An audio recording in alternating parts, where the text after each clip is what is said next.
আসসালামু আলাইকুম সম্মানিত প্রিয় দর্শক, আপনারা দেখতে পাচ্ছেন যে আজ 24শে আগস্ট রোজ সোমবার এই বাদটি কাটার কথা ছিল। আজ রিকশাওয়ালা বাদ কাটার কার্যক্রম বিশ্বগিরের সকাল থেকে মানুষের মধ্যে ব্যাপক আগ্রহ ও কৌতূহল তৈরি হয়েছে। সময় বাড়ার সঙ্গে সঙ্গে ঘটনাস্থলে মানুষের উপস্থিতি বাড়তে থাকে। বর্তমানে এখানে হাজার হাজার মানুষ উপস্থিতি লক্ষ্য করা যাচ্ছে। এরপর হচ্ছে বিভিন্ন এলাকা থেকে মানুষ এসে ঘটনাস্থলে জড়ো হয়েছে। অনেকে বাদ কাটার কার্যক্রম সরাসরি দেখতে ঘটনাস্থলে অবস্থান করছেন। পুরো এলাকার এখন মানুষের উপস্থিতি মুখর হয়ে উঠেছে। ঘটনাস্থলে বর্তমান বাদ কাটার কাজ চলমান এবং বাদ কাটার ফলে পানি চলাচল পথ তৈরি হবে এবং এর প্রভাব আশপাশের মানুষের উপর কীভাবে পড়ছে সেটি এখন স্থানীয় মানুষের অন্যতম বিষয়, আলোচনার বিষয়।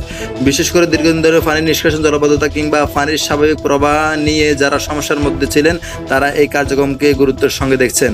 বাদ কাটার পর পানি কোন দিকে কিভাবে প্রবাহিত হবে এবং স্থানীয় মানুষের জীবনযাত্রা এর কি ধরনের পরিবর্তন আসতে পারে তা সময়ের সঙ্গে সঙ্গে পরিষ্কার হয়ে যাবে। তবে বিপুল সংখ্যক মানুষ ঘটনাস্থলে উপস্থিত থাকায় সবাইকে সতর্কভাবে এখানে অবস্থান করা হচ্ছে। আমি এখন ঘটনাস্থলে রয়েছে এবং এখানকার পুরো পরিস্থিতি আপনাদের সামনে তুলে ধরার চেষ্টা করছি। আপনারা ভিডিওতে দেখতে পাচ্ছেন চারপাশে মানুষ ব্যাপক উপস্থিতি এবং বাদ কাটার কার্যক্রম ঘিরে তৈরি হচ্ছে ভিন্ন রকম এক পরিস্থিতি।